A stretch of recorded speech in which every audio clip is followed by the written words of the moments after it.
What up, dudes? This gentleman needs no introduction, but I'm going to do it anyway. This is Cliff Bleszinski from Epic. You'll never guess what he's here to talk about. My Here's penis. Trace. Yeah. He just said he farted, and I panicked because we were just having a discussion. Somebody cropped dusted us big time in here yesterday, and it was not appreciated. Whoever it was. The best way to do it is on the air. Oh, God damn it! Upsetting. It takes a real man to do it. All right, so also upsetting. Gears is here. You guys are showing some rad new stuff, and I'm singing this tune all day. I've been locked in here, so I haven't played it. So I'm going to have you tell me a story of what people have got their heads into over there. Horde is back, man, and it's Horde mode. It's crazy. It's Horde 2.0. We got bosses now. So like you're hanging out, all of a sudden Brumac, and you're like, oh crap, and you run from it. And we got multiple berserkers, got lambent berserkers, right? Wait, Brumac? Yeah. Wait, at what point is it random, or is he? No, it's every 10 waves. So Every it's 10th wave, okay, all right. Boss wave incoming, So you and then can sit up in your chair. You're Yeah. like, all right, here we go. All right. And you got to really team up to deal with these bosses, though, man. They're super tough.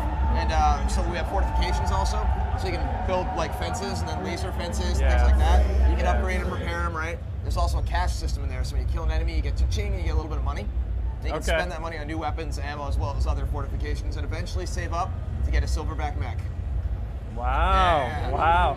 So there's no more tending the, how many shields did I like? We gotta fix the shield wall. It's like the next evolution of that, honestly, because that old shield wall became its own thing, and we're like, well, let's really embrace that and kind of make it a little bit of RTS tower defensive type vibe. Yeah. So you plant your base, and then that radius around the base is where you can build all these fortifications. Then you can buy another base, kind of like putting your MCV in an RTS, right? Yeah. How many acronyms can I possibly use in one sentence? I like. WTF RTS. What form do these? Again, I'm like a blind man, and you're describing Horde mode to me because I haven't seen it. What form do the fortifications take? So the first one is the fences. It starts off as caltrops, and then when you build enough, you get the ability to build razor wire. Okay. And then you do that enough, and you eventually get the ability to build electrified razor wire, and then laser fences, right? Okay. And then turrets, it's just like a base turret, and then you build a bigger, stronger turret. And then same thing with decoys. Eventually you get a decoy that draws aggro, and they wind up going up there and it explodes on the locust, things like that. So you get so overwhelmed in this game that you really need everything you can. Not only do you need to team up and use teamwork, you need to use the fortifications to deal with the wave after wave of enemies. You must, because in my mind I'm picturing a laser grid fort that's impenetrable. Well, when a berserker comes through, it's basically it's like the bully on the beach kicking down your sandcastle. It's like F your couch, right? It's awesome. Right. She just annihilates it all. Yeah, I'll be honest. I did the reversed shield trick on Jacinto because that map was not. It was hard to hold up on that map. It really is, man, and they overwhelm you very quickly. One of the other cool things we have is mutators in Horde. Okay. So those were, of course, from an Unreal Tournament where you can kind of modify the game, and you can unlock them. You don't get them day one, right? So we don't want people playing through the campaign with big heads or anything like that. Right. But we have like flower blood is what we were talking about, where like you shoot a guy and little flowers come off of him. I see. Implemented my personal favorite, which is a 1980s laugh track. So when you're killing people and they go, oh yeah, oh, what's up, right? And you guys are flipping the switch on these at home base, or are you unlocking them as you play? You unlock them, and then you can apply 3 of them. Got it. Arcade mode in the campaign, as well as in Horde mode. Not in versus, nothing in versus, but what we ourselves are the ones who can enable it in versus. So when in the calendar, it's going to say, okay, Easter ears, Easter bunny ears. Exactly. That type of thing. So it'll be like triple XP Tuesday, all tickers wave and Horde, and flower blood and this kind of stuff. We can really tweak it from our area and kind of play with it. And you've got like web monkeys at Epic that are ready to just start. It's usually Joe Graff and Rod just sitting up, coming up with stuff, right? But I want to have a more formal plan when the game rolls out, so we can actually have events in the calendar like at least one a week. Yeah. It's one of the many ways we have to keep the disc in tray in this day and age, right? People, gamers are needy. It's a needy bunch. They really are. We were just talking a minute ago how it's interesting to. I like nerding out in these interviews, so bear with me. How Horde mode has become an adjective to describe and replace survival. I'm okay with that. Yeah. I only hear like PR people say survival. All I hear gamers say is Horde. I get Google alerts for Gears of War, as well as myself, because I'm an egotistical asshole. And when I get the Google alerts for Gears of War, it's like, this game has a horde-like mode like Gears of War, and I'm like, I'm okay with this. This means we made some sort of freaking impact, right? Yeah. So, but I mean, and a lot of other games have it, and they're pretty cool, but I'd like to think that this is the return of the mode you love the best, Horde 2.0, coming out swinging. People are playing the show floor, they're loving it. I mean, just watching the sizzle reel every time I'm showing it to the journalists, I'm like, there's a freaking Brumac in the level. How did we do that? There's a freaking iced tea on the stage with Cliffy. Yeah, what's going on? Check out the game, yo. He is awesome. So you guys were showing a bit of the campaign. Yep. The fully 4-player cooperative campaign. Indeed. And I had some questions about that as well. Yep. There's a silverback suit, which Yep. is like power armor. Yeah. My favorite thing about this was it looked like you could actually take cover behind your buddy. Yep, so what you do is you get the mech suit, and you can hold A to run, and you gotta watch your overheating meter on the top right, you gotta cool it off a little bit, and you fire your Gatling gun, and then you can tap A, and you hunker down, and then your buddy can take cover behind you, or if you even want to hop out and take cover on your own mech, you can. It's pretty cool if you have the sniper rifles. You gotta snipe, hop back in. Yeah, right? yeah. And then if you, while you're deployed also, you can fire rockets. Something important to remember. That's the only way you can fire rockets, so you have that trade-off right there. Okay, I'm going to be stable. I'm essentially a rocket turret now. Yep. Okay, now I want to move, undeploy, and walk around. And just seeing that thing run around next to you and seeing it, multiple ones, fighting against giant monsters, is just an amazing moment. Well, it looked like there was 2 in that sequence there that you were showing. I mean, obviously, you guys are still a ways out, a few months. Yep. Yeah, so some of this stuff could change, but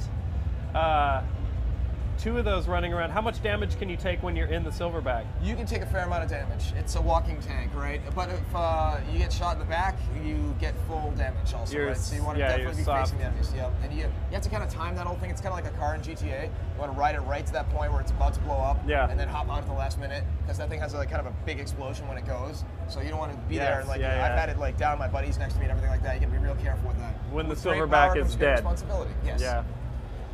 Well, we had David Jaffe up here a little bit ago, and he was talking about Twisted Metal. He is an entertaining interview. He is a character. And I was saying at that point of the day that I think the 2 of you are my favorite developers to talk to. And not because you're hilarious, although you both are. It's because you speak gamer. Well, it's one of those things, like working with Microsoft, people assume I'm all at Microsoft's ass. Right. And if they do something dumb, I'm going to call them out on it. Yeah. And if we're always just like, Microsoft is perfect, then nobody would listen to me. Yeah. So, I mean, the thing I get criticized about is my feelings on Kinect, because I love Kinect. And I think the move is kind of silly. Right. And the Sony fanboys hate me for that, but sorry, I don't want the glowing balls. It feels weird to me. Even down to, and I remember you called in when we were doing our Gears 3 stream, and I piped in right after that. I like when a dev has the balls to be able to compare his game or her game to an existing game, because typically that's really tiptoed around, and you're just like, yes, this has elements of X and elements of Y, and we're stepping it up here. So well, I mean, you have to be careful if you're getting into a genre and you do interviews and all you do is talk about the game, that's the big game that you're going after. You're almost encouraging people to go after it. You're acknowledging that game is the king. Yes. You're empowering it. So it's okay. I mean, it's okay to call it out at the beginning, say, maybe you're doing a realistic military shooter and you're not going to mention Call of Duty. Like, really? So get it out of the way and then focus on what makes your game cool. Absolutely. Yeah. Anyway. Stuff, it has a good ring to it when you get in here, because we get a lot of people like watching us because we're just kind of out there. It's it's 75% this, 25% that. If you're a fan of either, you'll enjoy it, and people appreciate because that's how we talk. I mean, if somebody wants a robot that will read a fact sheet, we could get a robot that does that, right? And it makes PR people a little nervous, but generally speaking, it's a navigatable problem, I think. A good example of this also is your comments pre-beta, where you were saying, you were very transparent. You were like, if the Gears 3 multiplayer doesn't work, then this franchise is in trouble, essentially. I'm paraphrasing. Yes, because we live in a world of campaign rentals and used games. Yes. And I'm not blaming used games, because if I was 16 again and I had the $43 I had in my account, I'd be on GameFly like a mother. Totally. Right? So that is what it is. The key is for us as developers to make games that you are willing to plug $60 down day one that you will keep and not trade in. And as a developer, it's scary because you basically have to make 4 or 5 games in one. But that's what it takes. You need a damn good partner on the publishing side, i.e. Microsoft, that will build a giant statue and buy the giant banners and buy the TV ads so that everybody knows the game is out. It's really a combination of making an amazing $60 day one purchase and having the marketing support from the back end. Your Marcus statue is great, by the way. It turned out amazing. Yeah. I think he's got like elbow scars and stuff like that. You immediately followed that up with basically in action. There was the Gears beta, which I think, even if you didn't learn shit from the beta, we learned a lot. Which I know you did, and we'll cover that right now. But even if you didn't, that was such a big step towards earning sort of the respect and appreciation of the Gears multiplayer crew. Yeah, because a lot of them are coming out of Gears 2, and they were like, we want to love this, but there's things that we want better. And you throw that beta down, and everyone's excited. It worked. Yeah. It actually worked out the box, which is nice. We had a few days when dedicated servers were going down. I mean, it's really a dark art trying to make sure everybody gets to the data centers.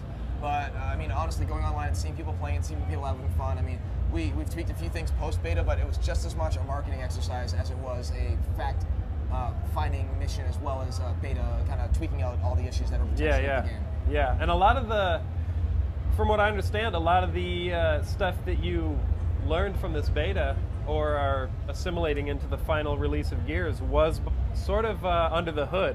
Well, a lot of it we may not even notice, other than the gameplay is smooth. The Lancer was buffed slightly. The retro Lancer's hipfire was given significantly more recoil. The sawed-off shotgun has a very large glowing dot in the front of it, so you can see it coming a mile away.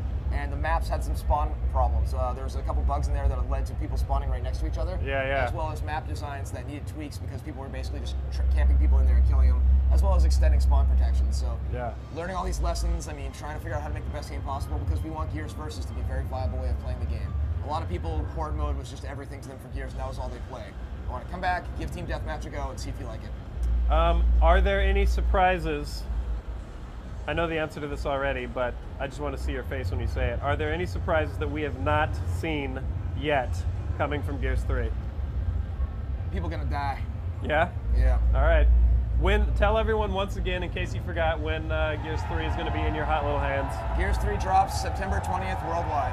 All right, I'm going to let you go back out there and see if you can see any of the show. He gets mobbed every time he hits the floor, so he can't see anything. And it's almost a shittier problem than I have being locked up here, because he's actually out there and can't go anywhere. And if you don't stop and say hi, you look like a giant dick. Yeah. So I want to stop and I want to say hi and photos and all that stuff, but it's like, I got to get to my next appointment, guys. I'm sorry. Ninja suit.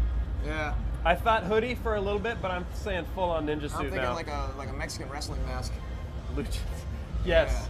Yeah. Actually, yeah. People don't like talking to luchadors. Right. It's like they're kind of rapey. Right. Yeah. Like, I'll put the mask on and I'll drive around in a candy van and wear a thong, run around. All right. Well, you rock as usual, dude. I look forward to rocking Gears 3 with all of you guys. Let us know what you think of Gears 3 so far, and thank Cliffy B for coming by. Facebook.com/Machinima. Get back out there and don't see anything. Just say hi to people. I'm gonna have a shitty convention burger. All right. We are going to. What are we looking at now? Shibs is at Azura's Wrath right now, so let's go check in with Shibs.